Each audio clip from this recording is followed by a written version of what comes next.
Hello everyone, আসসালামু আলাইকুম। আজকে আমরা পাঠ করে শোনাবো হুমায়ুন আজাদের লেখা সীমাবদ্ধতার সূত্র। গল্প পাঠে আমি রাজন। আমার অডিও পাঠ যদি আপনাদের ভালো লাগে তাহলে চ্যানেলটি সাবস্ক্রাইব করবেন এবং প্রতিদিন নতুন গল্পের নোটিফিকেশন পেতে বেল আইকনটিতে প্রেস করে রাখবেন। ধন্যবাদ। বইটির ভূমিকাতে রয়েছে একটি তাত্ত্বিক এবং কয়েকটি সাহিত্যিক ও ভাষাতাত্ত্বিক প্রবন্ধ প্রকাশিত হলো সীমাবদ্ধতার সূত্রে। প্রবন্ধগুলো গত 4-5 বছরে বিভিন্ন পত্রিকায় বেরিয়েছিল। কোনোটি প্রকাশের আগে উপস্থাপিত হয়েছিল আলোচনা সভায়। সীমাবদ্ধতার সূত্র উপস্থাপিত হয়েছিল ঢাকা বিশ্ববিদ্যালয়ের উচ্চতর মানববিদ্যা গবেষণা কেন্দ্রে। মানববিদ্যা বক্তৃতা রূপে কবিতা ও রাজনীতি এবং বাংলাদেশের কবিতার প্রগতিশীল ও প্রগতি বিরোধী ধারা পড়েছিলাম জাতীয় কবিতার পরিষদে 1988 ও 1989 উৎসবে। বাংলা গদ্যচর্চা ও বিদ্যাসাগর পড়া হয়েছিল বিদ্যাসাগরের মৃত্যু শতবার্ষিকী উপলক্ষে বাংলা একাডেমির সভায়, এবং বাংলা ব্যাকরণ রচনার সমস্যা পড়েছিলাম বাংলা একাডেমির 21 সভায়।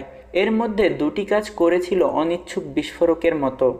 কবিতা ও রাজনীতিতে নজরুল সম্পর্কে আমার একটি মন্তব্যকে বিকৃতভাবে দেশজুড়ে ছড়িয়ে দিয়েছিল তখনকার অবৈধ একনায়ক রাষ্ট্রপতি।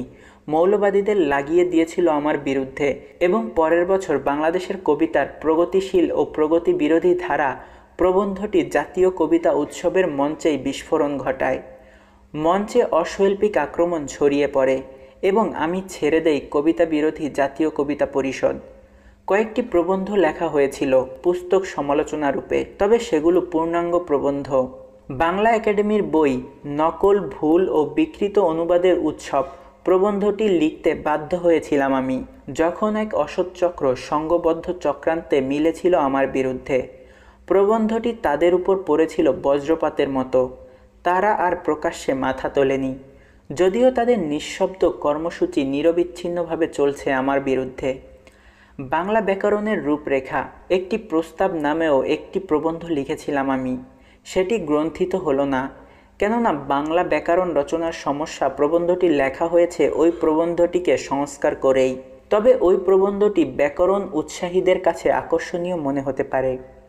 হুমায়ুন আজাদ, 14 ফুলার রোড, ঢাকা বিশ্ববিদ্যালয় আবাসিক এলাকা, 8 জানুয়ারি 1993। সীমাবদ্ধতার সূত্র। শ্রদ্ধেয় সভাপতি ও সুধীমণ্ডলী, আন্তরিক ধন্যবাদ ও কৃতজ্ঞতা জ্ঞাপন করছি উচ্চতর মানববিদ্যা গবেষণা কেন্দ্রের কর্তৃপক্ষের প্রতি আমাকে আপনাদের সামনে কিছু বলার সুযোগ দেওয়ার জন্য। একে আমি সুযোগ বলেই গ্রহণ করতে চাই। আর এটি যেহেতু বক্তৃতা, গবেষণামূলক মূল্যবান প্রবন্ধ নয়, তাই আমি নিতে চাই অবাধ স্বাধীনতা, অন্তত যতটুকু আমার দরকার, অর্থাৎ বিপুল অজানা অনাবিষ্কৃত তথ্য। অসংখ্য উচ্চ নির্দেশ ও সম্ভ্রম জাগানো পাদটিকাকে অস্বীকার করে আপনাদের সামনে আমি প্রকাশ করতে চাই এমন কিছু বোধ, উপলব্ধি, পর্যবেক্ষণ যা আমাকে আলোড়িত করেছে অনেক দিন ধরে।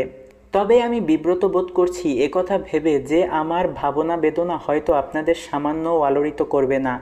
এমনও হতে পারে এবং হওয়ার সম্ভাবনাই বেশি যে আমি যাকে বলেছি আমার বোধ, উপলব্ধি, পর্যবেক্ষণ তা খুবই তুচ্ছ, প্রকাশ্যে আলোচনারও অযোগ্য। বা এমনও হতে পারে 40 পেরিয়ে যাওয়া সত্ত্বেও আমি অর্জন করিনি কোনো তাৎপর্যপূর্ণ পর্যবেক্ষণের অভিজ্ঞতা, পৌঁছাতে পারিনি কোনো গুরুত্বপূর্ণ বোধ বা উপলব্ধিতে। কোনো দিন পৌঁছাবো কিনা সে সম্পর্কেও হয়তো সন্দেহ রয়েছে। তবুও আমি অনুপ্রাণিত বোধ করছি মানববিদ্যা গবেষণা কেন্দ্রের আমন্ত্রণে, এবং আপনাদেরই আমি গণ্য করছি সে নির্বাচিত প্রাজ্ঞ সুধীমণ্ডলী যাদের সামনে অবলীলায় প্রকাশ করা চলে অজ্ঞতা। 2 দশকেরও বেশি সময় ধরে আমি জড়িয়ে আছি, বেশ ঘনিষ্ঠভাবে জড়িয়ে আছি দুটি প্রক্রিয়ার সাথে, যাদের বলতে পারি সৃষ্টি ও বিশ্লেষণ।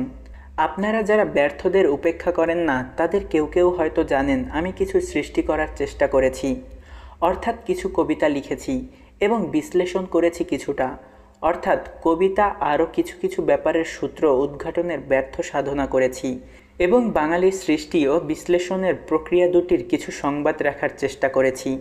সৃষ্টি ও বিশ্লেষণ দুই আমাকে আকর্ষণ করে। আমি বিশ্বাস করি মানুষ সৃষ্টিশীল ও বিশ্লেষণ পরায়ণ। মানুষ অভাবিত সৃষ্টির প্রতিভা ধারণ করে এবং তার রয়েছে সে মেধা যা বিশ্লেষণ ও ব্যাখ্যা করতে পারে সমস্ত প্রপঞ্চ। মানুষের সৃষ্টি ও বিশ্লেষণের কেন্দ্র তার মস্তিষ্ক, যার দু অংশ পালন করে পরিপূরকের দু দায়িত্ব। তার এক ভাগ স্রষ্টা আর এক ভাগ বিশ্লেষক বা ভাষ্যকার। মানব প্রজাতির কোনো কোনো সদস্যের সৃষ্টিশীলতা বেশি, তারা হয় স্রষ্টা, উদ্ভাবন করে অভিনব সামগ্রী। আর কোনো কোনো সদস্যের বিশ্লেষণশীলতা বেশি, তারা হয় বিশ্লেষক বা ভাষ্যকর। তারা আপাতবোধ্য প্রপঞ্চের গোপন সূত্র উদ্ঘাটন করে প্রকাশ করে অদৃশ্য সত্য। সৃষ্টি ও বিশ্লেষণের কেন্দ্র যদিও মস্তিষ্ক, তবু আমি ভাবি সৃষ্টি ও বিশ্লেষণের আরেকটি কেন্দ্রের কথা, যাকে বলতে পারি দ্বিতীয় মস্তিষ্ক, যার সহায়তা ছাড়া মূল কেন্দ্রটি নিষ্ক্রিয় হয়ে পড়ে। মানুষের দ্বিতীয় মস্তিষ্ক তার সমাজ। আমার ভাবনায় বারবার ফিরে ফিরে আসে বাঙালির সৃষ্টি ও বিশ্লেষণ প্রক্রিয়া দুটির কথা, এবং আমি বারবার হতাশ হই। বাঙালি কি মৌলিক স্রষ্টা? বাঙালি কি মৌলিক বিশ্লেষক? এমন প্রশ্ন জাগে আমার মনে। আমার বিশ্বাস এমন প্রশ্নে পীড়িত হন আপনারাও। অন্যান্য জাতির মতো বাঙালিও সৃষ্টি করেছে, বিশ্লেষণ করেছে। তবে এই সৃষ্টি ও বিশ্লেষণ কতটা মৌলিক, কতটা মূল্যবান? বাঙালির এখনকার সৃষ্টি ও বিশ্লেষণের এলাকা দুটি ঘেঁটে এর উত্তর পেতে পারি আমরা, বা ইচ্ছে হলে একটু পিছনেও যেতে পারি। খুব বেশি পেছনে যাওয়ার দরকার নেই। গত 2-1 শতক ধরে খুঁজতে পারি এর উত্তর, পৌঁছাতে পারি সিদ্ধান্তে। যদি মৌলিক স্রষ্টা ও বিশ্লেষক হয় বাঙালি, তাহলে খুঁজতে পারি তার কারণ, আর যদি তা না হয় তারও কারণ খুঁজতে পারি। সৃষ্টিশীলতা ও বিশ্লেষণের সব এলাকাকেই নিতে পারি আমরা উপাত্ত হিসেবে। সাহিত্য, সঙ্গীত, নৃত্য, চিত্রকলাকে যেমন নিতে পারি, তেমনি নিতে পারি দর্শন, ইতিহাস, অর্থনীতি, সমাজবিজ্ঞান, রাষ্ট্রবিজ্ঞান, এমনকি হিসেব ও ব্যবস্থাপনা বিদ্যাকেও। নিতে পারি প্রকৃত বিজ্ঞানগুলোকেও, গণিত, পদার্থবিদ্যা, রসায়নশাস্ত্র প্রভৃতি, এবং বিচার করতে পারি এসব এলাকায় বাঙালির সৃষ্টিশীলতার স্বরূপ। আপনারা অনেকেই রয়েছেন যারা এসব বিদ্যার গভীর সংবাদ রাখেন, কিন্তু আমি যত অসম্ভব অভিলাষী পোষণ করি না কেন, এসবে আমার কোনো অধিকার নেই। যেমন পদার্থবিদ্যায় বাঙালির মৌলিক অর্জন সম্পর্কে আমার অজ্ঞতা কখনো ঘুচবে না, এমনকি সঙ্গীত বা নৃত্য সম্পর্কেও আমার জ্ঞান মুরেরই সমান। এবং আমার নিজের যে এলাকা, ভাষা ও সাহিত্য, তাও যে আমার একান্ত অধিকারে, এমন দাবিও কখনো করে উঠতে পারবো না। অর্থাৎ বিনয় নয়, অজ্ঞতাই আমার অসামান্য। তবু আমি বাঙালির সৃষ্টি ও বিশ্লেষণ সম্পর্কে আমার পর্যবেক্ষণ উপলব্ধি পেশ করতে চাই আপনাদের সামনে। সবাই জানে দেবতারা যেখানে ভয় পায়, নির্বোধরা সেখানে ঝাঁপিয়ে পড়ে, আর নির্বুদ্ধিতায় আমার সমমাপের কাউকে পাওয়া যাবে না বাংলায়। যা আমি বলতে চাই তার নাম দিয়েছি সীমাবদ্ধতার সূত্র। এখনকার ও গত 200 বছরের বাঙালির সৃষ্টি ও বিশ্লেষণ কিছুটা নেড়েচেড়ে আমার মনে হয়েছে বাঙালি খুবই সীমাবদ্ধ। সীমাবদ্ধতার সৃষ্টিশীলতা, সীমাবদ্ধতার বিশ্লেষণশীলতা, বাংলা ও সাহিত্য অবলম্বন করেই এমন ধারণায় পৌঁছেছি আমি। যদি অন্যান্য এলাকা অবলম্বনের অধিকার আমার থাকতো, তাহলেও হয়তো পৌঁছাতাম একই বেদনাদায়ক সিদ্ধান্তে। বাঙালি গত 200 বছরে সৃষ্টি ও বিশ্লেষণে পরিচয় দেয়নি কোনো মৌলিকতার। বাঙালি উদ্ভাবন করেনি কিছু। তার সৃষ্টি ও বিশ্লেষণ শক্তি বড়ই সীমাবদ্ধ, সাধারণত পরনির্ভর। বাঙালি নিজে কিছুর সূচনা করে না, করে অন্যদের অনুসরণ বা অনুকরণ। বাঙালির গত 200 বছরের সৃষ্টি ও বিশ্লেষণের ইতিহাস হচ্ছে সীমাবদ্ধতা ও অনুকরণের ইতিহাস। আমি এর কিছুটা পরিচয় তুলে ধরব, চেষ্টাও করব এর কারণ খোঁজার। যদিও বাঙালির সীমাবদ্ধতার সূত্র হয়তো আমি সুষ্ঠুভাবে রচনা করে উঠতে পারবো না। আমার পর্যবেক্ষণ ও সিদ্ধান্ত হবে প্রধানত ভাষা ও সাহিত্য নির্ভর। তবে সৃষ্টি ও বিশ্লেষণের অন্যান্য এলাকাগুলো সম্পর্কেও শুরুতে সন্দেহ প্রকাশ করে নিতে চাই, কেননা আমার ধারণা অন্যান্য এলাকায় সীমাবদ্ধতা আরও বেশি। 19-20 শতকে জ্ঞানের বিভিন্ন এলাকায় দেখা দিয়েছে যেসব চিন্তা প্রস্তাবিত হয়েছে, যেসব তত্ত্ব, যেগুলো আমাদের নিয়ন্ত্রণ করেছে প্রত্যক্ষ পরোক্ষভাবে, তার কোনোটিই বাঙালির নয়। সাধারণ ঘটনা হচ্ছে পশ্চিম কোনো তত্ত্ব প্রস্তাব করে, উদ্ভাবন করে নানা প্রণালী পদ্ধতি। আমরা তার সাথে পরিচিত হই কয়েক দশক পরে এবং তার প্রয়োগ করতে থাকি নানা স্থলে। যখন হয়তো পশ্চিম সেসব ছেড়ে এগিয়ে গেছে উৎকৃষ্টতর তত্ত্ব ও প্রণালী পদ্ধতির দিকে, যেসব বিদ্যা বর্ণনাধর্মী, সেখানে বাঙালি কোনো তত্ত্ব আশ্রয় করে বা না করে বর্ণনার পর বর্ণনা দিয়ে থাকে, সৃষ্টি করে বর্ণনা স্তূপ। যদিও অধিকাংশ সময় ওই বর্ণনা থেকে মূল্যবান কোনো সত্য বেরিয়ে আসে না। বাঙালির স্বভাবে রয়েছে পুনরাবৃত্তি ও বর্ণনাধর্মিতা। তার নেই মৌলিক তত্ত্ব সৃষ্টির প্রবণতা, যদিও সৃষ্টি ও বিশ্লেষণের এলাকায় তত্ত্বই মূল্যবান। একটি গ্রহণযোগ্য তত্ত্ব হাতের কাছে পেয়ে গেলে সেটিকে একটু এদিক সেদিক করে উপাত্ত বর্ণনা করা সম্ভব যে কারো পক্ষে। আমাদের বর্ণনাধর্মী বিদ্যাগুলোতে পাই পশ্চিমা তত্ত্বের বিমর্ষ প্রয়োগ, অনেক সময় তার প্রয়োগও সুষ্ঠু হয় না। আর যেসব বিদ্যা বর্ণনাধর্মী নয়, উদ্ভাবনধর্মী, সেগুলোতে আমরা বর্ণনারও সুযোগ পাই না। উদ্ভাবন তো অসম্ভব। তাই আমাদের বিশ্লেষণের এলাকাগুলো পশ্চিমের বিভিন্ন ধারণা, তত্ত্ব ও প্রণালীর অনুকরণে শান্ত। সেখানে কোনো প্রাণবন্ততা বা সজীবতা নেই। যেহেতু প্রাণবন্ততা ও সজীবতার জন্য দরকার মৌলিকতা, জ্ঞানের বিভিন্ন শাখায় আমরা যা কিছুর চর্চা করছি, লিখে চলেছি যেসব সন্দর্ভ ও অভিসন্দর্ভ, সেগুলো প্রত্যক্ষ কল্যাণে আসছে শুধু রচয়িতাদের। প্রণেতারা সেগুলো দেখিয়ে পাচ্ছেন নানা ধরনের প্রতিষ্ঠা, কিন্তু সেগুলোর আন্তর্মূল্য খুবই কম। 1920 শতকের সাহিত্যে দেখতে পাই বাংলা সাহিত্যের প্রতিটি শাখায় প্রত্যেক গুরুত্বপূর্ণ লেখক পশ্চিম থেকে নিয়েছেন সাহিত্যের মৌলিক ধারণাগুলো। মহাকাব্যের ধারণা পেয়েছেন তারা পশ্চিমে, উপন্যাসের ধারণাও পেয়েছেন পশ্চিমে, নাটক, প্রবন্ধ, ছোট গল্প প্রভৃতির ধারণাও পেয়েছেন পশ্চিমে। শুধু তাই নয়, তারা পশ্চিমের অনেক রচনা অনুকরণ করেছেন সরাসরি, অনুবাদ করেছেন স্তবকে স্তবকে, বর্ণনা ধার করেছেন, উপমা উৎপ্রেক্ষা চিত্রকল্পও নিয়েছেন, বা সেগুলোকে নতুন রূপে সৃষ্টির কৌশল শিখেছেন পশ্চিমের লেখকদের কাছে। তারা যেসব বক্তব্য পেশ করেছেন তা অনেক আগেই প্রকাশ পেয়েছে পশ্চিমের লেখকদের রচনায়। যারা পশ্চিম থেকে নিয়েছেন তারাই হয়ে উঠেছেন প্রধান লেখক, তারাই বদলে দিয়েছেন বাংলা সাহিত্য ও বাঙালির মনোজগৎ। আর যারা নেননি বা নেয়ার যোগ্যতা অর্জন করেননি তারা ব্যর্থ হয়েছেন। আধুনিক বাংলা সাহিত্য পশ্চিমের দান, যদিও লেখকরা বাঙালি, তাদের বিষয় বাঙালির বাস্তব ও স্বপ্ন। 19 শতকের প্রথমার্ধের দিকে তাকালে ধরা পড়ে যে এ সময় কোনো মৌলিক সাহিত্য সৃষ্টি হয়নি। তখন চারদিকে কর্মীরা কাজ করে চলেছেন, সমাজ বদলে দিচ্ছেন, গদ্য তৈরি করছেন, পত্রিকা প্রকাশ করছেন, কিন্তু কোনো মৌলিক সাহিত্য সৃষ্টি হচ্ছে না। কারণ তখন বাঙালির সাহিত্য সৃষ্টির যে সহজাত প্রতিভা ছিল তা বন্ধা হয়ে পড়েছে। তার শক্তি ছিল না নতুন কালের উপযুক্ত কিছু সৃষ্টির। আর পশ্চিম থেকে ঋণ নিয়ে ঋদ্ধ হবেন যারা, সমৃদ্ধ করবেন সাহিত্যকে, তখন তারা জন্ম নিচ্ছেন, বাল্যকাল অতিবাহিত করেছেন। 19 শতকের প্রথমার্ধের একমাত্র কবি ঈশ্বরচন্দ্র গুপ্ত। তার কবিতার মূল্য যতটা ঐতিহাসিক ততটা কাব্যিক নয়। ঈশ্বরগুপ্ত কিছুটা নিয়েছিলেন পশ্চিম থেকে, কিন্তু সরাসরি নিতে পারেননি, নিয়েছিলেন পরিবেশ থেকে, এবং যা লিখেছিলেন তা অতীতের সাথে সম্পর্ক ছেদের জন্য অনেকটা ব্যগ্র হলেও নতুনকে সৃষ্টি করতে পারেননি। 19 শতকের প্রথমার্ধে দেখতে পাই বাঙালির সহজাত মৌলিকতাও নিঃশেষ হয়ে গেছে। ওই মৌলিকতায় যা সৃষ্টি হতে পারে তার মূল্য প্রায় নেই। বঙ্কিমচন্দ্র ঈশ্বরগুপ্তকে খাঁটি বাঙালি কবি বলেছিলেন, খাঁটিত্বের প্রশংসাও করেছিলেন, এবং এও ঘোষণা করেছিলেন যে খাঁটি বাঙালি কবি আর জন্ম নেবে না, জন্ম নেওয়ারও কোনো দরকার নেই। খাঁটি বাঙালি কবির অর্থ হচ্ছে অপরীক্ষিত স্বতঃস্ফূর্ততা। তা অন্য কোনো কবিতার সংবাদ রাখে না, শুধু নিজের মনে যে কাঁপন লাগে প্রকাশ করে তাই। বঙ্কিম ওই স্বতঃস্ফূর্ত মৌলিকতার অবসান ঘোষণা করেছিলেন, ওই মন্তব্যে রচনা করেছিলেন তার সমাধিলিপি। 19 শতকের দ্বিতীয়ার্ধ থেকেই দেখতে পাই মৌলিকতার বদলে লেখকরা মন দিয়েছেন সংগ্রহ ও আহরণে। খাঁটি হওয়ার কোনো স্বাদ জাগেনি তাদের মনে। প্রায় 1 শতাব্দী পরে যা বলেছিলেন সুধীন্দ্রনাথ দত্ত, বিশ্বের সেই আদিম উর্বরতা আর নেই। কাব্যের কল্পতরু জন্মানোর জন্য বিশ্বজুড়ে বীজ ভিক্ষা করা ছাড়া উপায় নেই, তা যেন প্রথম বুঝেছিলেন মধুসূদন। তিনি আমাদের কাছে প্রথম উদাহরণ হয়ে আছেন বিশ্বভিক্ষার সাফল্যর। বিশ্বভিক্ষা অবশ্য কোনো যান্ত্রিক ব্যাপার নয়, তার জন্যও দরকার প্রতিভা। তবে প্রতিভাই যথেষ্ট নয় পশ্চিম থেকে ঋণ নেওয়া ছাড়া। একজন খাঁটি শ্রী মধুসূদনের কাছে আশা করতে পারি না ওই মহাকাব্য, সনেট, ট্র্যাজেডি, প্রহসন।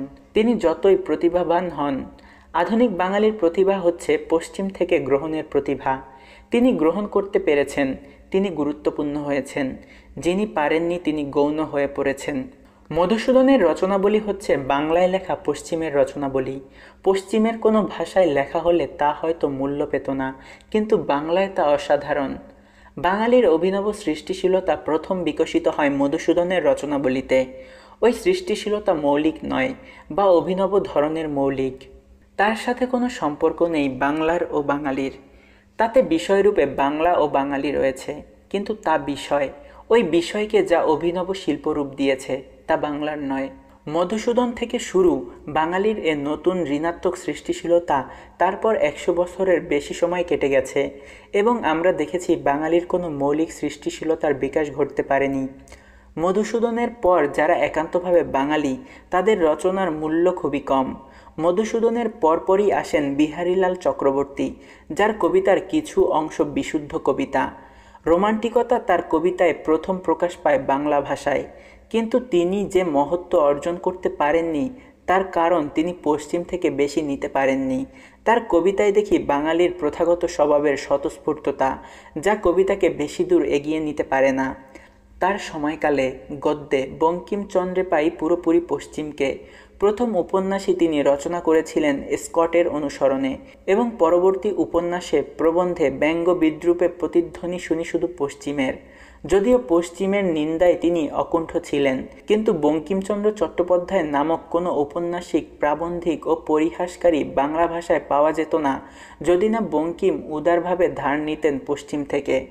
বিষয়কে যদি বলি শরীর, আর বিষয় বিন্যাসের কৌশলকে, তাকে শিল্পরূপ দেওয়ার শক্তিকে বলি যদি প্রাণ, তবে বঙ্কিম সাহিত্যের প্রাণটি পশ্চিমের। তা বাঙালির নয়, মৌলিক নয়। কোনো খাঁটি বাঙালির বুকে কখনো দেখা দিত না মেঘনাদবধ কাব্য, এর স্বপ্ন ও পরিকল্পনা। তার পক্ষে ওই পরিকল্পনাকে বাস্তবায়িত করার কথাই ওঠে না। কোনো খাঁটি বাঙালির পক্ষে অসম্ভব ছিল দুর্গেশ নন্দিনী কল্পনা করা। তা এতই অভিনব, যার ধারণা খাঁটি বাঙালির মস্তিষ্কে প্রথম জন্ম নেওয়ার কথা নয়। রবীন্দ্রনাথের মহত্ব ও বিশালত্ব সম্পর্কে আমরা নিঃসন্দেহ, তবে রবীন্দ্রনাথ মৌলিক বাঙালি প্রতিভার বিকাশ নন, তিনি পশ্চিমেরই দান। যে চেতনার নাম রবীন্দ্রনাথ, তার নাম রোমান্টিসিজম। ওই রোমান্টিসিজম ইউরোপের রক্ত থেকেই জন্ম নিয়েছে। রবীন্দ্র রচনায় পাওয়া যায় রোমান্টিসিজমের চূড়ান্ত পরিণতি। অনেকাংশে বিলম্বিত ছিলেন তিনি। বিলম্বিত না হয়ে উপায় ছিল না, যেহেতু জন্ম নিয়েছিলেন বাংলায়। কিন্তু তিনি আহরণ শোষণ করতে পেরেছিলেন পশ্চিমকে, তীব্র ও ব্যাপকভাবে। তার কবিতায়, প্রবন্ধে, উপন্যাসে ইউরোপী রচনার প্রত্যক্ষ ছাপ দেখা যায়। এটা বড় কথা নয়। ইউরোপে বিকশিত আবেগ, ভাবনা, বোধগুলোই তিনি অসামান্যভাবে প্রকাশ করেছিলেন বাংলা ভাষায়। 1861-তে তিনি যদি জন্ম নিতেন ফরাসি দেশে, বা জার্মানিতে, বা যুক্তরাজ্যে, তাহলে পৃথিবী কোনো রোমান্টিক রবীন্দ্রনাথকে পেত না, কিন্তু পেয়েছে। কেননা তিনি জন্ম নিয়েছিলেন পৃথিবীর সৃষ্টি ও বিশ্লেষণশীলতার কেন্দ্র থেকে সুদূর এক অঞ্চলে। রবীন্দ্র রচনার বিষয় থেকে প্রাণকে পৃথক করে নিলে পাই ইউরোপের আবেগ, স্বপ্ন, ব্যাকুলতা, পাই অসামান্য ব্যক্তিতন্ত্র। ভারতীয় যেটুক মিশিয়েছেন তিনি রচনায়, তার জন্য রবীন্দ্রনাথ মূল্যবান নন, বরং ওইটুকু তার সীমাবদ্ধতা। রবীন্দ্রনাথে কি এমন কোনো স্বপ্ন পাই যা 18 শতকের শেষ থেকে 19 শতকের ইউরোপে দেখা হয়নি? পাই কি এমন আবেগ যা বিকশিত হয়নি সেখানে? পাই কি এমন কোনো সাহিত্যবোধ যা 19 শতকে প্রকাশ পায়নি ইউরোপে? বাংলা সাহিত্যকে তিনি একাই কয়েকশো বছর এগিয়ে দিয়েছিলেন যে প্রতিভায়, তার বীজ ইউরোপী। এ সময় আমরা দেখেছি, যখনই সাহিত্যের স্রোতটি আটকে গেছে, পুনরাবৃত্তি জড়িয়ে পড়েছে সাহিত্যে, তখনই পশ্চিম থেকে নিতে হয়েছে নতুন সাহিত্যবোধ, সাহিত্য সৃষ্টির প্রেরণা। বাঙালি কোনো মৌলিক সাহিত্য আন্দোলন সৃষ্টি করেনি। 20-এর দশকের তরুণেরা যখন নতুন সাহিত্যের জন্য ব্যগ্র হন, তখন তারা সাহিত্যের প্রেরণা খোঁজেন বিদেশে। তারা নিশ্চিত ছিলেন যে সাহিত্য তারা চান, তার বীজ দেশের মাটিতে নেই। 19 শতকের দ্বিতীয়ার্ধে ও 20 শতকের ইউরোপে দেখা দিয়েছে নানা সাহিত্য আন্দোলন। বাস্তবতাবাদ, প্রতীকবাদ, চিত্রকল্পবাদ, পরাবাস্তবতাবাদ প্রভৃতি উদ্বুদ্ধ হয়েছে তাদের প্রতিভা থেকে। বদলে গেছে কবিতা, উপন্যাস, নাটক। কিন্তু বাঙালি কোনো আন্দোলন জন্ম দেয়নি নিজের প্রতিভা থেকে। রবীন্দ্রনাথ থেকে মুক্তির জন্য, নতুন সাহিত্যের জন্য তারা ছুটেছেন ইউরোপের দেশে দেশে। কোথাও সংগ্রহ করেছেন 20 শতকের কবিতার ধারণা, কোথাও পেয়েছেন নতুন আবেগ, বোধ, সংবেদনশীলতা। তারা যে সবাই ইংরেজি সাহিত্যের ছাত্র ছিলেন, প্রতিভাবান মেধাবী ছাত্র ছিলেন, এটা খুবই গুরুত্বপূর্ণ। শুধু বাংলা সাহিত্য পড়ে বাংলা সাহিত্যকে মুক্তি দেওয়া সম্ভব ছিল না। তাদের পক্ষেই সম্ভবপর ছিল নতুন সাহিত্যের স্বপ্ন দেখা, যারা জানতেন ইউরোপে কি ঘটছে, সাহিত্য কীরূপ চরিত্র নিচ্ছে ইউরোপে। তাই ইউরোপী সাহিত্যকেই তারা করেছিলেন তাদের অনুপ্রেরণা। আধুনিক বাংলা কবিতা ও আধুনিক বাংলা উপন্যাসের তুলনা করলেও দেখা যায় কবিতা যতটা সফল হয়েছে উপন্যাস ততটা হয়নি। কেননা আধুনিক উপন্যাসিকদের থেকে আধুনিক কবিরা ছিলেন অনেক অগ্রসর, অনেক বেশি পশ্চিমমুখী। ইউরোপকে বোঝার ভাষা জ্ঞানও ছিল তাদের অধিক। তিরিশি কবিতার পর বাংলা কবিতা থেকে এগোয়নি বলে যে অভিযোগ শোনা যায় তা পুরোপুরি মিথ্যে নয়, বেশ সত্য আছে এ অভিযোগের মধ্যে। কিন্তু প্রশ্ন হচ্ছে কেন এগোয়নি? তিরিশি কবিতা ছিল ইংরেজ সাহিত্যের মেধাবী প্রতিভাবান ছাত্রদের সৃষ্টি, এবং তার পরের কবিতা প্রধানত বাংলা সাহিত্যের ছাত্রদের ও আরও অনেকের, যারা পড়াশোনাকে অবহেলা করেছেন তাদের সৃষ্টি। সাম্প্রতিক বাংলা কবিতা অনেকাংশে অশিক্ষিত কবি সমাজের সৃষ্টি, যাদের অধিকাংশের বাংলা কবিতা পড়ারও অভিজ্ঞতা নেই। বিদেশি কবিতা তাদের সমস্ত সীমার বাইরে।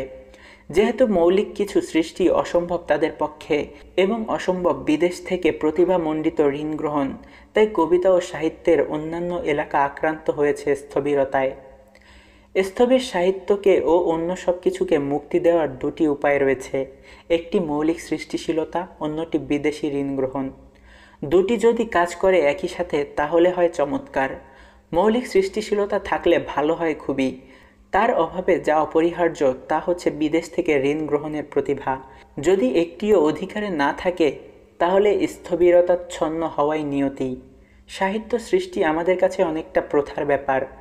আমরা যেন মনে করি দীর্ঘ কাহিনী বললেই উপন্যাস হলো, ছন্দে বা অছন্দে আবেগ প্রকাশ করলেই কবিতা হলো, সংলাপে সংলাপে ঘটনা বর্ণনা করলেই নাটক হলো, এবং পুরনো রীতিতে পুরনো কিছু কথা বললেই প্রবন্ধ হলো। উপন্যাস যে শুধু কাহিনী নয়, শিল্পকলা, তা মনে থাকে না আমাদের। জীবনের বিচিত্র দিক যে এর বিষয়, যেদিকে আগে আর কেউ যায়নি, সেদিকে যাওয়া যে দরকার তা মনে পড়ে না। ঠিক তেমনি মনে পড়ে না যে প্রথাগত রীতিতে আবেগ প্রকাশ করলেই কবিতা হয় না। মনে পড়ে না শব্দ ও বাক্য যাচাই করার কথা, বা পুরনো প্রকরণ ছেড়ে নতুন প্রকরণ সৃষ্টির কথা। অর্থাৎ মৌলিকতা আমাদের আরাধ্য নয়। মৌলিকতার অভাবে আমরা ঋণ করতে পারি, কিন্তু সবাই পারি না। যাদের রয়েছে পশ্চিম মনস্কতা, রয়েছে পশ্চিমকে বোঝার শক্তি ও পুনঃসৃষ্টির প্রতিভা, তাদের পক্ষেই সম্ভব বাংলা সাহিত্যকে এগিয়ে দেয়া। একান্তভাবেই বাঙালি, যার নেই মৌলিকতা ও ঋণের প্রতিভা, তার পক্ষে হয়তো কিশোরপাঠ্য সাহিত্য সৃষ্টি সম্ভব। ওই সাহিত্য দিয়ে প্রথাগত পণ্ডিতেরাও হতে পারেন বিভ্রান্ত, কিন্তু তা মূল্যবান নয়। বাংলাদেশে এখন যে সাহিত্য রচিত হচ্ছে তার বড় অংশই নামমাত্র সাহিত্য। যাকে আমরা উপন্যাস বলছি তা উপন্যাস নয়, কিশোরপাঠ্য বিনোদনমূলক তুচ্ছ উপাখ্যান। যাকে বলছি কবিতা তা কবিতা নয়, কবিতার অনুকরণ। নাটক রচিতই হয় না বাংলাদেশে। এ বন্ধ্যাত্বের মূলে রয়েছে মৌলিক সৃষ্টিশীলতার অভাব এবং পশ্চিম থেকে ঋণের অক্ষমতা। যে ঋণের কথা বলছি আমি, তা পশ্চিমের কোনো বই নকল করা নয়, তা পশ্চিমের নতুন নতুন প্রবণতাকে আয়ত্ত করা, পশ্চিমের নতুন চেতনাকে আত্মস্থ করা। সাহিত্য সমালোচনা নামে রয়েছে আমাদের বিশ্লেষণশীলতার যে এলাকাটি, তা খুবই মর্মস্পর্শী। স্থূল পণ্ডিতি অর্থাৎ একাডেমিক আলোচনার ঝুঁকি বেশি আমাদের। ওই আলোচনার দরকারি সন্দেহ নেই, কিন্তু তা বাহ্যিক তথ্য পেরিয়ে ভেতরে ঢোকে না, লেখকের ও তার সৃষ্টির কোনো ব্যাখ্যা দেয় না। উপন্যাস বিষয়ক আলোচনায় পাই উপন্যাসের সারাংশ, কোনো ভাষ্য পাই না। ওই আলোচনার পেছনে থাকে না কোনো তাত্ত্বিক দৃষ্টি। কবিতা বিষয়ক আলোচনায় পাই কবিতার সারাংশ ও কবিতা থেকে পৌনঃপুনিক উদ্ধৃতি, এবং উদ্ধৃতি ও ব্যাখ্যার মধ্যে অধিকাংশ সময়ই কোনো সম্পর্ক থাকে না। খুব নিকৃষ্ট কবিতাংশ উদ্ধৃতি করে আলোচকেরা তাকে অসাধারণ বলে ঘোষণা করে, ব্যাখ্যা করেন কবিতার শরীর ও আত্মা। বাংলা সমালোচনা পুরোপুরি বর্ণনাধর্মী। যে কোনো সমালোচনামূলক বই খুললে তাতে পাই কবিতা, উপন্যাস, গল্প বা প্রবন্ধের ধারা বিবরণী, উদ্ধৃতি, বারবার একই ব্যাখ্যা। কোনো তাত্ত্বিক দৃষ্টিকোণ থেকে রচিত হয় না আমাদের সমালোচনা, তা নিতান্তই ব্যক্তিগত মোটা সাহিত্যবোধের প্রকাশ। ইউরোপে গত 200 বছরে দেখা গিয়েছে সাহিত্য সমালোচনার বহু পদ্ধতি, নানা কোণ থেকে তারা ব্যাখ্যা করেছেন সাহিত্য, কিন্তু বাংলা সমালোচনা বিবরণধর্মিতার পাশ থেকে মুক্তি পায়নি। বাংলায় তারাই গুরুত্বপূর্ণ সমালোচনা লিখেছেন যারা উপেক্ষা করেছেন স্থূল পণ্ডিতি, যারা মাঝে মাঝে সমালোচনা রীতি ঋণ করেছেন পশ্চিম থেকে। পণ্ডিতি রীতির আলোচকেরা সমালোচকই নন, যদিও তাদের কাজ বেশ উপকারে আসে। তারা লেখকদের সম্পর্কে দেন নানা সংবাদ। এখন যান্ত্রিক পদ্ধতিতে, যান্ত্রিক বলা সম্ভবত ঠিক হলো না, বলা উচিত কেরানি রীতিতে রচিত হচ্ছে রাশি রাশি পিএইচডি অভিসন্দর্ভ। অধিকাংশ কাজ করে চলেছেন লেখকদের জীবন ও সাহিত্য সম্পর্কে। এসব সন্দর্ভে পরিচ্ছেদ পরম্পরায় থাকে বিবরণ, রচনার সারাংশ, নিকৃষ্ট গদ্যে কবিতার গদ্য রূপান্তর ও অসংখ্য উদ্ধৃতি। গবেষকেরা ঠিকমতো একটি রচনাপঞ্জিও তৈরি করতে পারেন না। তাদের কোনো সাহিত্যবোধ ও সমালোচনার কোনো ধারার সাথে পরিচয় নেই, নেই কোনো প্রতিপাদ্য। পুরো সন্দর্ভ জুড়ে ছড়িয়ে থাকে মেধাশূন্যতার ছাপ। কিন্তু তারা কয়েক বছরে কয়েকশো পাতার সন্দর্ভ শেষ করে অর্জন করেছেন উপাধি। অতুলনীয়ভাবে শোচনীয় এসব অভিসন্দর্ভ। ভাষাবিজ্ঞানের এলাকায়ও দেখতে পাই একই অবস্থা। মেধাহীন পুনরাবৃত্তি একে দখল করে আছে পুরোপুরি। এখানে কিছু বর্ণনা পাই, তাও খুবই খণ্ডিত, অনেকাংশ ভ্রান্ত, কিন্তু কোনো তাত্ত্বিক জিজ্ঞাসা দেখি না। প্রথাগত ব্যাকরণের ধারাটি অতিশয় জীর্ণ। সেখানে দেখি ইংরেজি ও সংস্কৃত ব্যাকরণের অগভীর অনুকরণ। তারা বাংলা ভাষার দিকে ভালো করে চোখও দিতে পারেননি। তারা বিভিন্ন ক্যাটাগরি ধার করেছেন সংস্কৃত থেকে, ইংরেজি ব্যাকরণ থেকে, এবং তা চাপিয়ে দিয়েছেন বাংলা ভাষার উপর। দু একজন গুরুত্বপূর্ণ কালানুক্রমিক ভাষাবিজ্ঞানী দেখা দিয়েছেন। তারা কেউ কেউ তাদের সময়ের প্রণালীতে উপাত্ত সংগ্রহ ও বিবর্তন বর্ণনা করেছেন বাংলা ভাষায়। তবে তাদের রচনায় কোনো তাত্ত্বিক জিজ্ঞাসা পাওয়া যায় না। কিন্তু ওই তত্ত্বই হচ্ছে সৃষ্টিশীলতা ও বিশ্লেষণশীলতার লক্ষণ। বর্ণনামূলক ভাষাবিজ্ঞানের চর্চা যারা করেছেন, এখনও করছেন, তারা প্রায় সবাই বেদনাদায়কভাবে তাত্ত্বিক প্রশ্নমুক্ত, এবং তাদের অধিকাংশ ভাষাবিজ্ঞানের মূল সূত্রগুলোও আয়ত্ত করে উঠতে পারেননি। তাদের বর্ণনা ভ্রান্ত, তাদের তথ্য খণ্ডিত, তারা সম্পূর্ণরূপে বোধশক্তি রহিত অনুকারী। তারা যা কিছু লিখেছেন তাতে ত্রুটি সীমাহীন। ভালো ভাষাবিজ্ঞানী এখানে জন্মেনি, এটা বড় কথা নয়। বলা যেতে পারে কোনো ভাষাবিজ্ঞানী দেখা যায়নি এখানে। তারা যদি মৌলিকতার অভাব সম্পর্কে সচেতন হতেন, নিজেদের ভাবতেন নিষ্ঠাপরায়ণ শ্রমিক রূপে, পশ্চিম থেকে তাত্ত্বিক ধারণাগুলো নির্ভুলভাবে নিয়ে আসতে পারতেন বাংলায়, তাহলেও উপকার হতো। কিন্তু তাও সম্ভব হয়নি তাদের পক্ষে। তারা ঋণ করতেও ব্যর্থ হয়েছেন। সাহিত্যের সৃষ্টি ও বিশ্লেষণশীলতার এলাকা দুটির যে রূপ তুলে ধরেছি, তাতে বোঝা যাচ্ছে কোনো এলাকাই আমাদের মৌলিক নয়। কিছুই প্রথম উদ্ভাবন করিনি আমরা, দু এলাকাই আমরা সীমাবদ্ধ। তবে এলাকা দুটির মাঝে পার্থক্য রয়েছে বেশ, রয়েছে খুবই গুরুত্বপূর্ণ পার্থক্য। আর তা হচ্ছে যে সৃষ্টিশীলতার এলাকায় আমাদের প্রধানগণ প্রতিভাবান ঋণ গ্রহণ করতে পেরেছেন পশ্চিম থেকে। সে ঋণ খাটিয়ে তারা গড়ে তুলেছেন বিস্ময়কর পুঁজি। তাদের মৌলিকতাকে বলতে পারি ঋণাত্মক মৌলিকতা, যা অন্যকে আশ্রয় করে, কিন্তু পরাশ্রয়ী হয়েও তা সমৃদ্ধ করে জাতিকে। আধুনিক বাংলা সাহিত্যে দেখতে পাই এই প্রক্রিয়াটিকেই। এখানে সীমাবদ্ধতার মধ্যেও খুঁজে পাই এক ধরনের মুক্তি, অভিনব সৃষ্টিশীলতা। কিন্তু মননশীলতার এলাকাটিতে দেখি না এ প্রক্রিয়া। এ এলাকায় পশ্চিম থেকে ঋণ গ্রহণের শক্তিও দুর্বল। এখানে পাওয়া যায় শোচনীয় অনুকরণ। শুধু সাহিত্যের বিশ্লেষণ ও ভাষ্যের এলাকায় এ সীমাবদ্ধ দেখা যায় এমন না, দেখা যায় অন্যান্য সব এলাকায়। সম্ভবত সেসব এলাকায় বন্ধা, সীমাবদ্ধ, নিরর্থক অনুকরণ আরও প্রবল। অর্থনীতি বা সমাজবিজ্ঞান, লোকপ্রশাসন বা রাষ্ট্রবিজ্ঞান, ব্যবস্থাপনা বা হিসেবশাস্ত্র ও আরও সচ্ছল এলাকাগুলোতে বাঙালির সীমাবদ্ধতা শোচনীয়।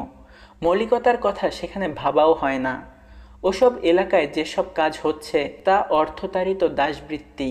আর তাদের রচনা যেহেতু রচিত হয় জীর্ণ ইংরেজিতে, বাংলায় প্রায় কিছুই হয় না, তাই অনুকরণকারীর মর্যাদাও তাদের জোটে না। বাংলায় যদি লেখা হতো তাদের অর্থ অনুপ্রাণিত প্রতিবেদন রাশি, তাহলে বিশ্বে তা মূল্য না পেলেও বাংলায় কিছুটা মূল্য দাবি করতে পারত। প্রশ্ন উঠবে, কেন আমরা এমন সীমাবদ্ধ? কেন অভাব আমাদের মৌলিকতার? সৃষ্টি ও ভাষ্যের দুই এলাকাই? এ প্রশ্ন অবধারিত, কিন্তু এর উত্তর সুনিশ্চিত হবে না। কারণ প্রশ্ন একটি, উত্তর অনেক। উত্তর কি হবে? যে জাতি হিসেবেই সীমাবদ্ধ আমরা। আমাদের মস্তিষ্ক অনেকাংশে অবিকশিত। এ উত্তর গ্রহণযোগ্য হবে না। আমরা বিশ্বাস করি না যে কোনো মানবগোষ্ঠীর মস্তিষ্ক বেশি বা কম বিকশিত। মনে করি না যে কোনো জাতি বিশেষভাবে সৃষ্টিশীল, কোনো জাতি বিশেষভাবে বিশ্লেষণ পরায়ণ, আর কোনো জাতি বন্ধ্যা।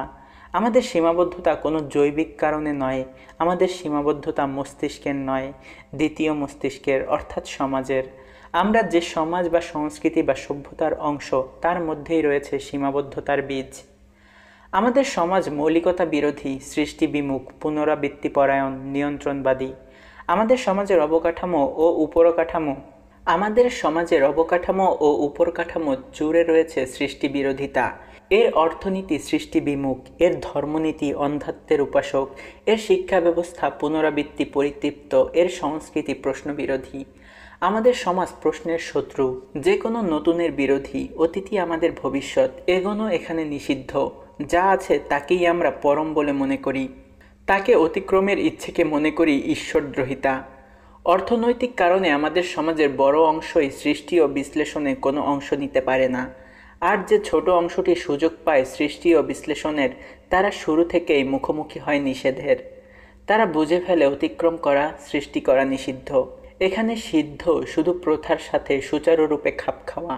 সীমাবদ্ধতাই এখানে প্রশংসিত ও সাফল্যের চাবি। আমাদের শিক্ষা ব্যবস্থায় কোনো প্রশ্নের স্থান নেই।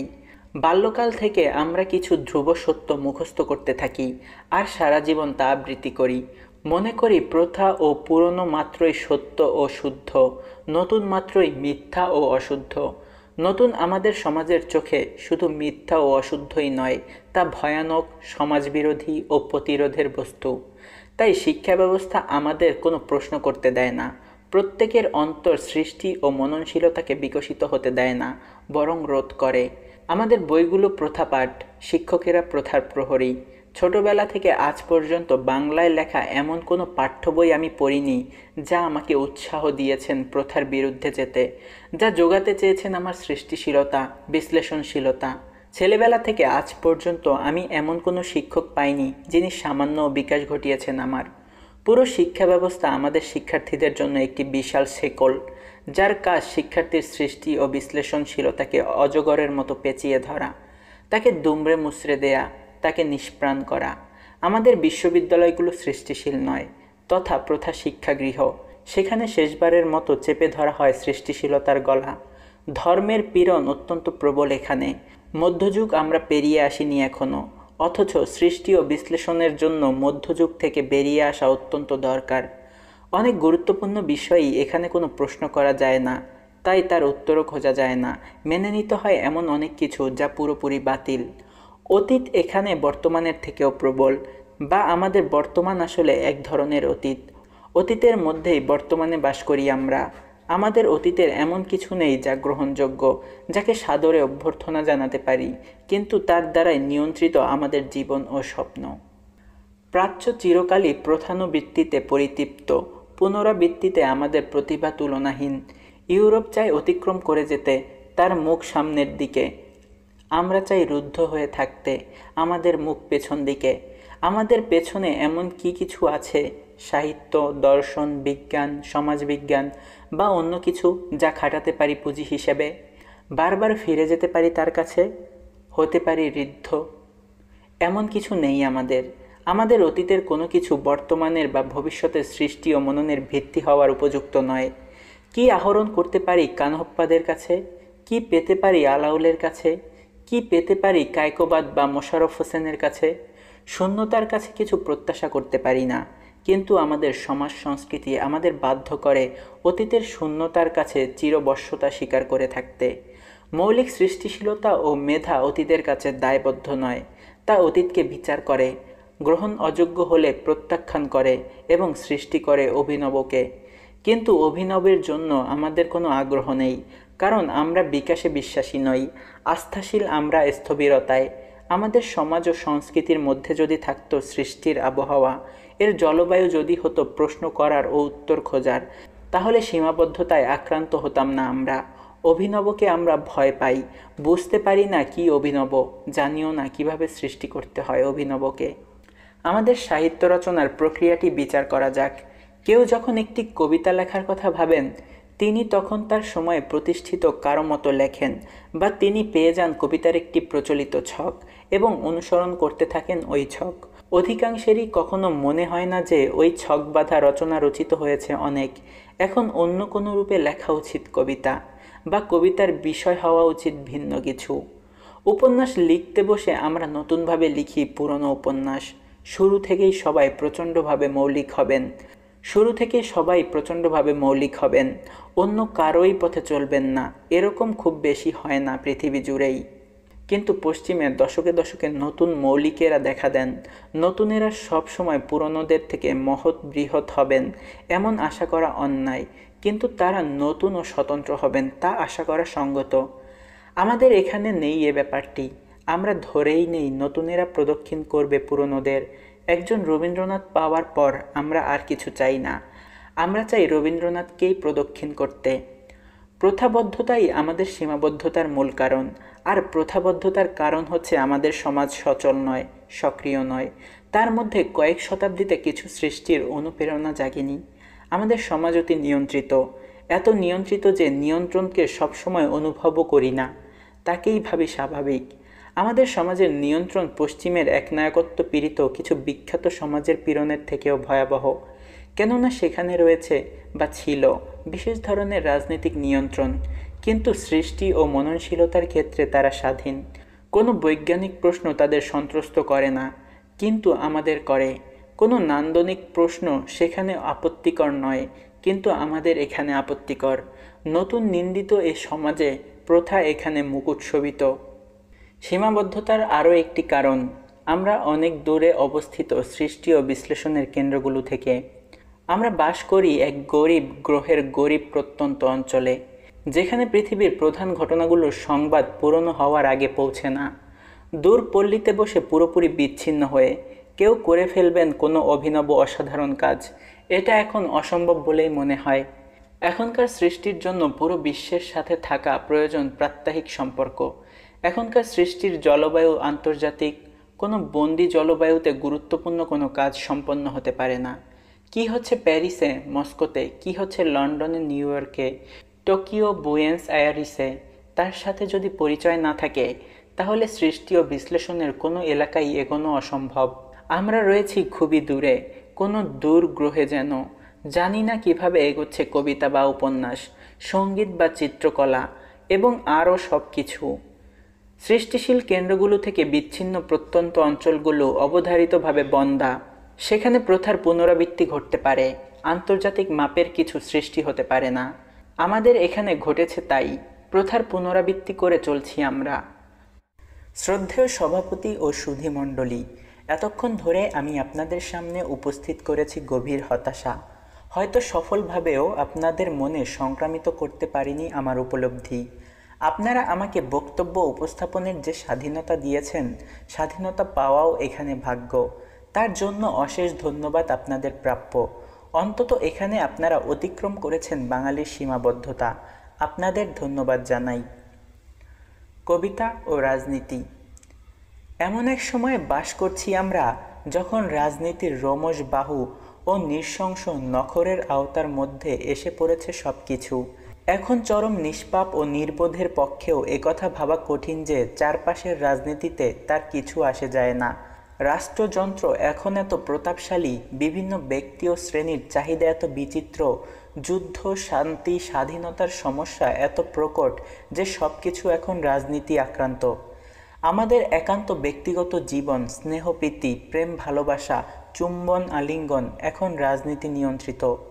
কোনো কিছুই আর রাজনীতি নিরপেক্ষ নয়।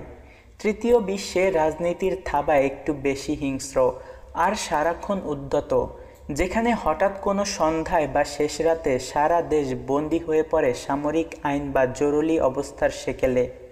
একটি মাত্র নির্দেশে হরণ করা হয় মানুষের সমস্ত অধিকার। সান্ধ্য আইনের কবলে পড়ে রৌদ্রের দিন রূপান্তরিত হয় নিষিদ্ধ নিশীথে, যেখানে স্বৈরাচারীরা অবাধ, স্বাধীন আর সকলের বুকের দিকে উদ্যত আগ্নেয়াস্ত্র। সেখানে প্রতিটি ব্যক্তি প্রতি মুহূর্তে আক্রান্ত রাজনীতি দ্বারা।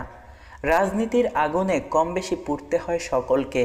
তার শিখায় আমাদের অন্তরঙ্গতম অনুভূতি রাশিও কাগজের মতো পড়ে। এমন সময়ে চুপ করে থাকা রাজনীতি, চিৎকার করে ওঠাও রাজনীতি। এমন পৃথিবীতে এমন সময়ে বাস করছি আমরা যে চুপ করে থাকা ক্ষমাহীন অপরাধ। এমন সময়ে সূর্যাস্তের তাকিয়ে মুগ্ধ হওয়াকে মনে হয় অপরাধ। মনে হয় আমি যেন মেনে নিয়েছি চারপাশের সমস্ত অন্যায়। এমন সময়ে গোলাপের স্তব করাও মনে হয় অপরাধ। তাতে মনে হয় আমি যেন মেনে নিয়েছি রাষ্ট্রযন্ত্রের দুর্বৃত্তপনা। এখন সব কিছুই রাজনীতি নিয়ন্ত্রিত। আমাদের শিল্প আর স্বপ্ন তার থেকে একটুও মুক্ত নয়। কবিতা, বিশেষ করে আধুনিক কবিতা, বিশেষভাবেই রাজনীতি সচেতন ও রাজনীতিপ্রবণ। তবে এখনও হয়তো কেউ কেউ রয়েছেন যাদের কাছে কবিতা ও রাজনীতির সম্পর্কে সতী ও লম্পটের সম্পর্কের মতোই অবৈধ মনে হয়। তাদের বিশ্বাস রাজনীতির ছোঁয়ায় নষ্ট হয় কবিতার সতীত্ব বা শুদ্ধতা। কিন্তু কিছুই কবিতার কাছে অস্পর্শ নয়। কবিতায় স্থান পেতে পারে সব কিছু, তবে ওই বিষয় ও শব্দপুঞ্জকে হয়ে উঠতে হয় এমন শিল্পকলা যাকে বলা হয় কবিতা। এমন কোনো বিষয় নেই যাকে স্থান দিলে রচনা অবলীলায় হয়ে ওঠে কবিতা।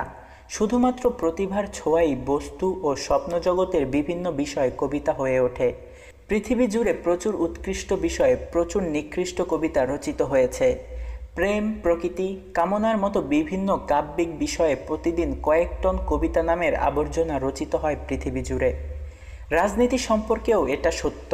প্রতি বছর পৃথিবী জুড়ে হাজার হাজার রাজনৈতিক কবিতা লেখা হয়, যেগুলো কবিতা নয়, কবিতার অনুকরণ। এটা সত্য, রাজনীতিকে কবিতায় পরিণত করা বেশ দুরূহ। কোনো কবির ব্যক্তিগত বেদনা যত সহজে কাব্যিক আবেগ ও আবেদন জাগাতে পারে, রাজনীতি বিষয়ক কবিতা তত সহজে তা পারে না। তবে প্রতিবার হাতে রাজনীতিও অসামান্য বিষয় হয়ে উঠতে পারে কবিতায়, এবং রচিত হতে পারে অসামান্য কবিতা। তাই কবিতা ও রাজনীতির মধ্যে কোনো বিরোধ নেই, বরং আধুনিককালে রাজনীতি কবিতার একটি মূল্যবান বিষয় হিসেবে গৃহীত হয়েছে। কবিতা ও রাজনীতির সম্পর্ক এখন অত্যন্ত ঘনিষ্ঠ। তবে কবিতা ও রাজনীতির সম্পর্ক সাম্প্রতিক নয়, অনেক শতকের। প্রাচীন গ্রিক কবি সিমোনিদেস ও এস্কিলুসেসের কবিতার ব্যাপক জায়গা জুড়ে রয়েছে রাজনীতি। ভার্জিল ও হোরেসের কবি খ্যাতির মূলে অনেকাংশে রয়েছে রাজনীতি। দান্তের ডিভাইন কমেডিতে রাজনীতি ধর্মতত্ত্বের সমান গুরুত্বপূর্ণ। আমাদের প্রাচীন কবিদের লেখায়ও রাজনৈতিক ক্ষোভ বিক্ষোভ অনুপস্থিত নয়। তবে রাজনীতি ও কবিতার সম্পর্ককে তীক্ষ্ণ, তীব্র, ঘনিষ্ঠ করে তোলেন পশ্চিমের রোমান্টিক কবিরা। শেলি দাবি করেছিলেন যে কবিরা মানবজাতির অস্বীকৃত বিধান রচয়িতা, এবং তিনি ও অন্যান্য রোমান্টিক কবি প্রচলিত সমাজ ব্যবস্থাকে আক্রমণ করেছিলেন প্রবলভাবে। রোমান্টিকদেরই বলতে পারি প্রথম প্রকৃত রাজনৈতিক কবি, যারা প্রতিবাদ করেছিলেন সামাজিক রাজনৈতিক অন্যায়ের বিরুদ্ধে এবং প্রত্যাখ্যান করেছিলেন প্রচলিত সমাজ ব্যবস্থাকে। তাদের কবিতার বড় অংশ জুড়ে রয়েছে রাজনীতি। তারা খাপ খাওয়াতে পারেননি প্রথাগত সমাজের সাথে, মেনে নিতে পারেনি শাসকদের বিভিন্ন বিধান। তবে তাদের একান্তভাবে রাজনৈতিক কবি বলা যায় না। আধুনিককালে রাজনীতি যেমন সব কিছুকে নিজের আগুনের মধ্যে নিয়ে এসেছে, তেমনি দেখা দিয়েছেন একগোত্র কবি, যাদের প্রধান পরিচয় রাজনীতিক কবি হিসেবে। আধুনিক কবিদের কেউই পুরোপুরি রাজনীতিমুক্ত নন। নানাভাবেই রাজনীতি সংক্রামিত হয়েছে তাদের কবিতায়। তবে 20 শতকের সাম্যবাদী কবিরা প্রধানত রাজনীতিক কবি। রাজনীতি তাদের কবিতার প্রাণ। অরাজনীতিক কবিতায় কবি নিজের একান্ত আপন ভাবনা বেদনাকে রূপান্তরিত করেন কবিতায়। এ কবিতায় প্রধান কবির অন্তর্লোক। অন্তর্লোকের আলোড়ন শব্দে বিন্যস্ত হয়ে রচিত হয় অরাজনীতিক কবিতা। কিন্তু কবি যখন বিষয় হিসেবে বেছে নেন কোনো রাজনৈতিক ব্যাপার বা ঘটনা, তখন তার সাথে জড়িত থাকে বেশ বড় এক জনমণ্ডলী। বিষয়কে কবি এখন একান্ত ব্যক্তিগতভাবে অনুভব করেন না। তিনি অন্যদের অনুভব অনুভূতিতে নিজের অনুভব অনুভূতির সাথে মিশিয়ে রচনা করেন কবিতা, এবং আশা পোষণ করেন যে তার কবিতায় জনমণ্ডলী আলোড়িত হবে।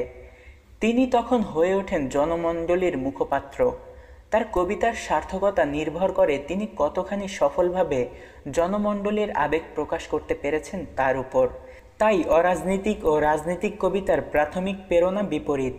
রাজনীতিক কবি যেহেতু গ্রহণ করেন কোনো বাহ্য ঘটনা, তাই শিল্প সৃষ্টির চেয়ে বিশেষ একগোত্র মানুষকে আলোড়িত করাই থাকে তার প্রধান উদ্দেশ্য।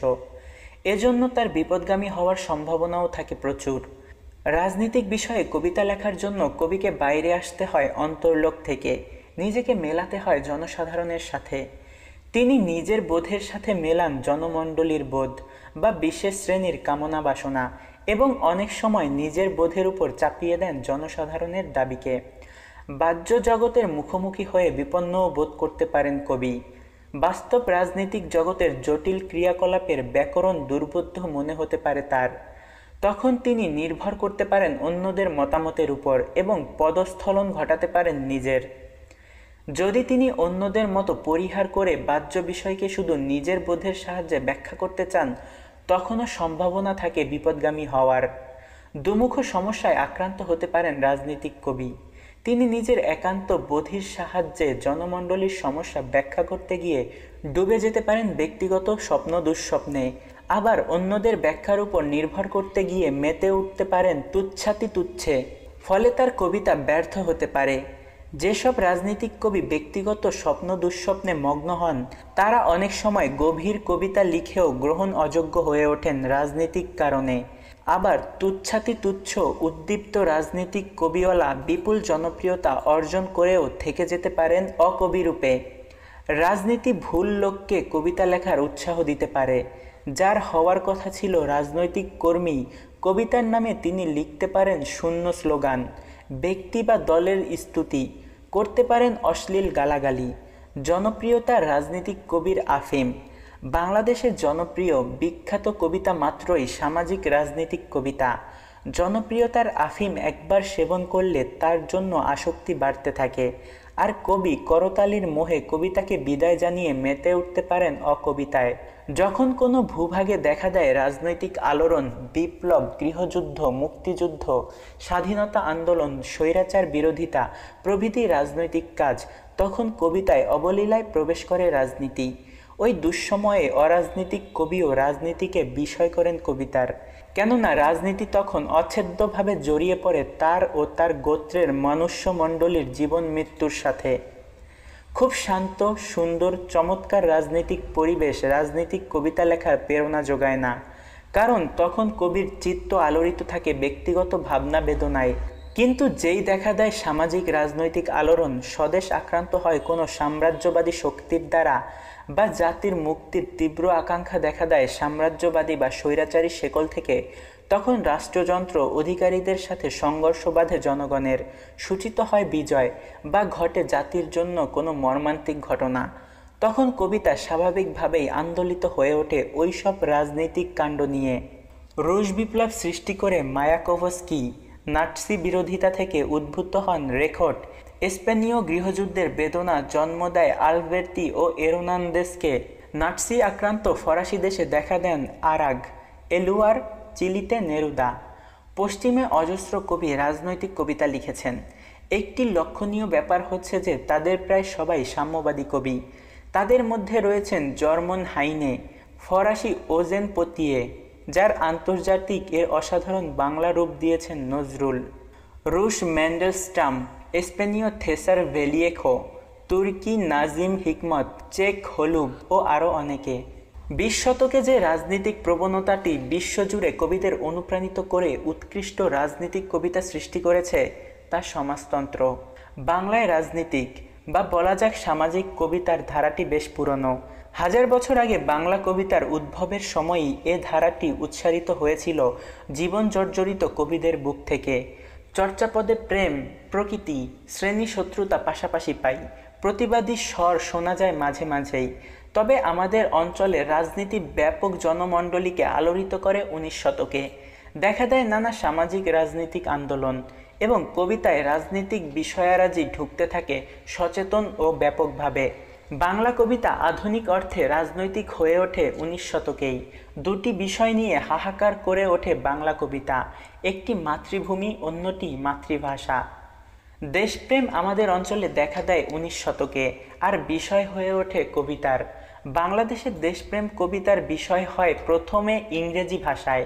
ডিরোজিও 1827-এ মাতৃভূমি ভারতবর্ষকে নিয়ে প্রথম কবিতা লেখেন বন্দনা করেন একদা গৌরবমণ্ডিত ও বর্তমান পতিত ভারতবর্ষের। এ বন্দনা ও হাহাকার এক দশকের মধ্যেই স্থান পায় বাংলা কবিতায়। বাংলা ভাষায় ঈশ্বর গুপ্তের কবিতায় প্রথম প্রবলভাবে প্রবেশ করে সমকালীন ঘটনাবলী ও রাজনীতি। তিনি মাতৃভাষা নিয়ে লিখেন কবিতা। হাহাকার করেন, হায় হায় পরিতাপে পরিপূর্ণ দেশ, দেশের ভাষার প্রতি সকলের দেশ বলে। আর স্বদেশের গৌরব গান করে বলেন, ভাতৃভাব ভাবি মনে, দেখো দেশবাসীগণে, প্রেমপূর্ণ নয়ন মেলিয়া, কত রূপ স্নেহ করি, দেশের কুকুর ধরি, বিদেশের ঠাকুর ফেলিয়া। নীলকরদের অত্যাচারের বিরুদ্ধে কাতর আবেদন জানান রানীর প্রতি। কোথা রইলে মা, ভিক্টোরিয়া মাগো, কাতরে করো করুণা, মা তোমার ভারতবর্ষে সুকার নাহি স্পর্শে, প্রজারা নহে হর্ষে সবাই বিমর্ষে, এমন সোনার বর্ষে খাসের বর্ষে, কেবল বর্ষে যাতনা।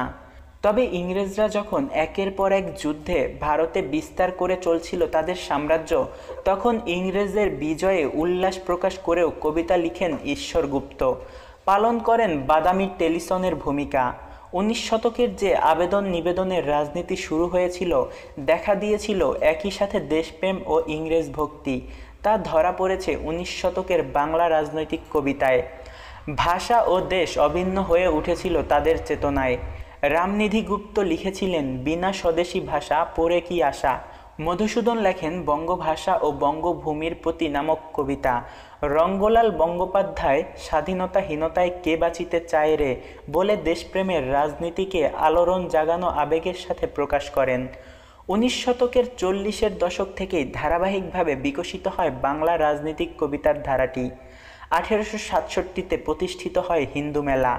এটি বাংলা কবিতা ও সঙ্গীতকে রাজনীতিতে ভালোভাবে দীক্ষিত করে। হিন্দু মেলা একটি আন্দোলনের মতো দেখা দিয়েছিল, অনুপ্রাণিত করেছিল কবিদের। এরপর দেখা যায় বাংলা কবিতায় রাজনীতি প্রবল হয়ে ওঠে কোনো না কোনো রাজনৈতিক আন্দোলনকে কেন্দ্র করে। বঙ্গভঙ্গ আন্দোলন, অসহযোগ আন্দোলন, পাকিস্তান আন্দোলন এবং এরপরে ভাষা আন্দোলন, 69-এর আন্দোলন, মুক্তিযুদ্ধ কবিতাকে রাজনীতিপূর্ণ করে তোলে। বাংলা ভাষার সবচেয়ে বিশুদ্ধ ও পরম রোমান্টিক কবি রবীন্দ্রনাথ ছিলেন আমৃত্যু রাজনীতিপ্রবণ।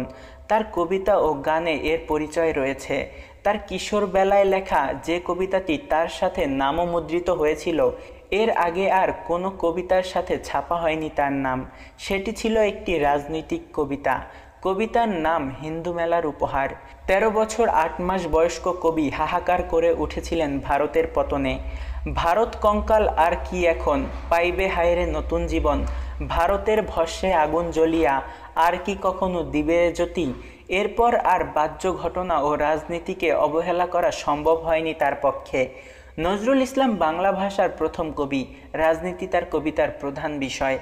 ব্যক্তিগত দারিদ্রতাবশত তিনি ছিলেন দারিদ্র্যেরই দলে, তাই পীড়িত শ্রেণীর জন্য সহানুভূতি বানানোর কষ্ট করতে হয়নি তাকে। উৎপীড়িতদের সমস্ত বিক্ষোভ যেন একযোগে প্রকাশ পেয়েছে তার কণ্ঠ থেকে। তার কণ্ঠস্বর উচ্চ ও কোলাহলময়। প্রতিপক্ষকে তিনি শনাক্ত করতে পেরেছিলেন, কিন্তু তিনি কোনো রাজনৈতিক বিশ্বাসে অঙ্গীকারবদ্ধ ছিলেন না। তার বিশ্বাসের মধ্যে গলদ ছিল, প্রগতি ও প্রতিক্রিয়াশীলতা তার ভেতরে মিলেমিশে ছিল। তার কবিতার একটি বড় অংশই প্রতিক্রিয়াশীল, তাই প্রতিক্রিয়াশীল শাসক সম্প্রদায় তাকে ব্যবহার করে এবং বর্তমানে দেখা যায় তিনি প্রতিক্রিয়াশীলদেরই প্রিয় কবি। নজরুল আলোচকদের অধিকাংশই যে প্রতিক্রিয়াশীল, এটা প্রমাণ করে যে তিনি প্রগতির বিপক্ষেই কবিতা লিখেছেন বেশি। সুকান্তের সাথে তুলনা করলে নজরুলের রাজনৈতিক ভ্রান্তি চোখে পড়ে স্পষ্টভাবে। সুকান্ত কখনো বিপদগামী হননি, তার একটি পঙ্ক্তিও প্রতিক্রিয়াশীল রাজনীতিকে সমর্থন করে না, কিন্তু নজরুলের কবিতার বড় এক অংশ প্রতিক্রিয়াশীলতার জয়গানে মুখরিত। 30 কবিরাও রাজনীতিকে এড়িয়ে যাননি, তাদের অনেকের কবিতায় বিষয় হয়েছে রাজনীতি। বিষ্ণুদে ও সুধীন্দ্রনাথ দত্তের কবিতায় ঘুরে ফিরে পায় রাজনৈতিক প্রসঙ্গ, কিন্তু তারা কবিতাকে এতটা উঁচুতে উঠাতে চেয়েছিলেন যে তাদের রাজনৈতিক বাণী ও বিশ্বাস সাধারণের মধ্যে ছড়াতে পারেননি। বিষ্ণুদের মতো সমাজতান্ত্রিকদের রাজনৈতিক কবিতাও দূরে থেকে গেছে রাজনৈতিক কবিতাভোগীদের থেকে।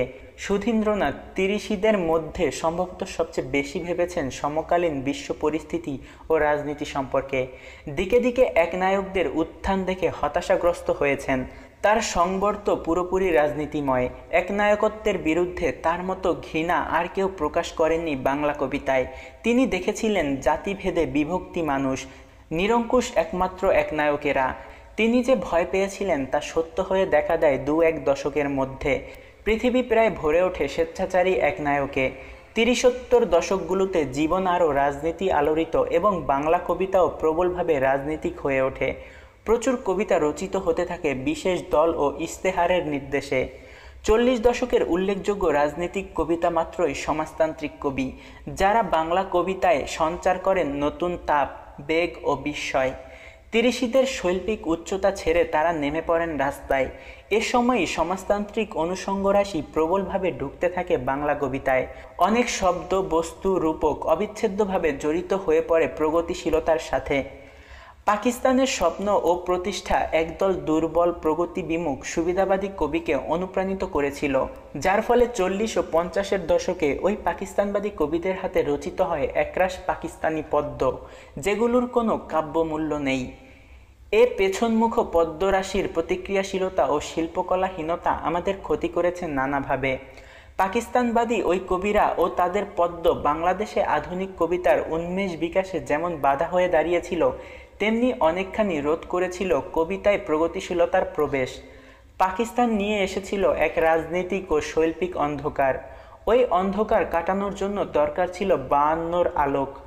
৫২-র পর ব্যাপকভাবে আমাদের কবিতায় প্রবেশ করে প্রগতিশীলতা, এবং এরপর বিভিন্ন রাজনৈতিক আন্দোলন বাংলাদেশের কবিতাকে রাজনীতিক গর্ভ করে তোলে।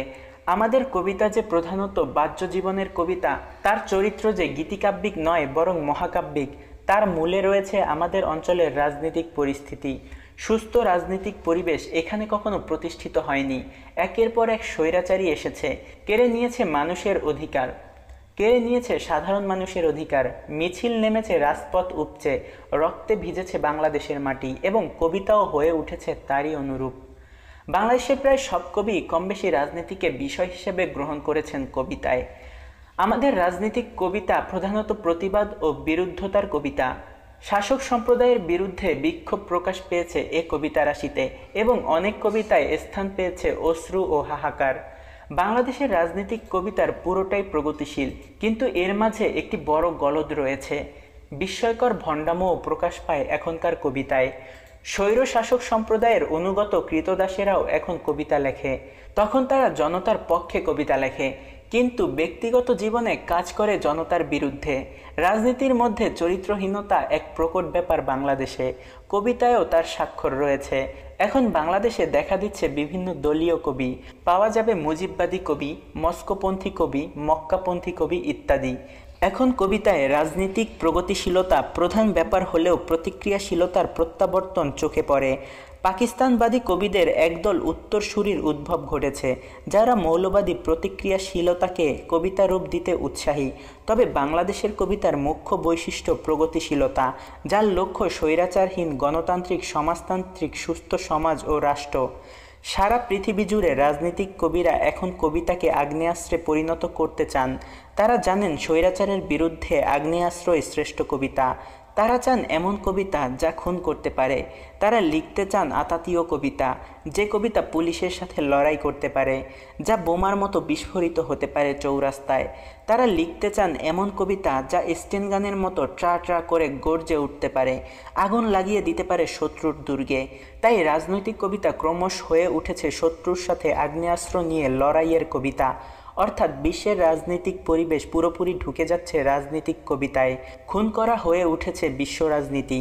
তাই আজ ও আগামীকালের রাজনৈতিক কবিতা হবে খুনি কবিতা। রাজনৈতিক কবিতা অন্তরঙ্গ কবিতা নয়। তা এমন কবিতা নয় যা জলের মতো ঘুরে ঘুরে বুকের ভেতর একা কথা কয়। হায় চিল, সোনালি ডানার চিলের পাশে কারারই লৌহ কপাট, ভেঙে ফেল কররে লোপাট। উচ্চারণ করলে বোঝা যায় একটি আমাদের অন্তরঙ্গতম বেদনা ও কোমলতম দীর্ঘশ্বাসের মতো, আরেকটা চৌরাস্তায় সংঘর্ষের মতো। পৃথিবী যদি কখনো সুস্থ হয়, স্বৈরাচার ও শোষণ যদি বিলুপ্ত হয়ে যায় পৃথিবী থেকে, তাহলে হয়তো কেউ রাজনৈতিক কবিতা লিখবেন না। পৃথিবীর অসুস্থতার উপর নির্ভর করছে রাজনৈতিক কবিতার ভবিষ্যৎ। যতদিন অসুস্থ থাকবে পৃথিবী, ততদিন থাকবে রাজনৈতিক কবিতা, ততদিন কবিতায় ঢুকবে বিক্ষোভ, প্রতিবাদ, আগ্নেয়াস্ত্র। পৃথিবী কি কোনোদিন সুস্থ হবে? সুস্থ না হলে কবিতায় রাজনীতি আরও হিংস্র হয়ে উঠবে, আর সুস্থ হলে আমরা ফিরে যাব অন্তরঙ্গ কবিতায়, প্রেমে ও বেদনায়, অশ্রু ও দীর্ঘশ্বাসে। আমরা অপেক্ষা করে আছি সে সুন্দর সময়ের জন্য, যখন রাজনীতি হয়ে উঠবে পুষ্পের মতো সুন্দর, আর কবিতা থেকে রাজনীতিকে বিদায় জানিয়ে কবিতাকে আর কিছু নয়, শুধুই কবিতা করে তুলব আমরা।